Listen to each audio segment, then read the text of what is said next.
Finally अब रोशन रोही jail से बाहर आ चुका है। आप लोग देख सकते हैं ये भोकाल सिर्फ और सिर्फ जेल स्टार रोशन रोही मगही के शेर किंग बादशाह भी देख सकते हैं कि वो वापस लौट आए हैं।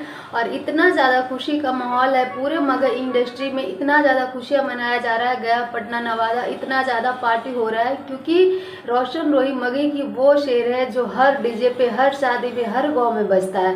नमस्कार दोस्तों, राधे राधे। आई होप आप सब लोग अच्छे होंगे, मस्त होंगे, स्वस्थ होंगे। अगर चैनल पर नया है तो चैनल सब्सक्राइब करके प्यारा सा लाइक कमेंट जरूर करें। वैसे अगर आप रोशन रोही के बहुत बहुत बड़ा फ़ैन है, एकदम कट्टर वाला फ़ैन है, तो एकदम बधाई से कमेंट सेक्शन में भर दीजिए क्योंकि रोशन रोही बहुत बहुत ही ज़्यादा खुश है। ये भीड़ देख करके उनको इतना ज़्यादा खुशी हो रहा है और हम सबको भी बहुत ज़्यादा खुशी हो रहा है क्योंकि 9 महीने के बाद रोशन रोही जेल से बाहर आए हैं और ये माहौल देख करके पूरा माहौल बदल गया।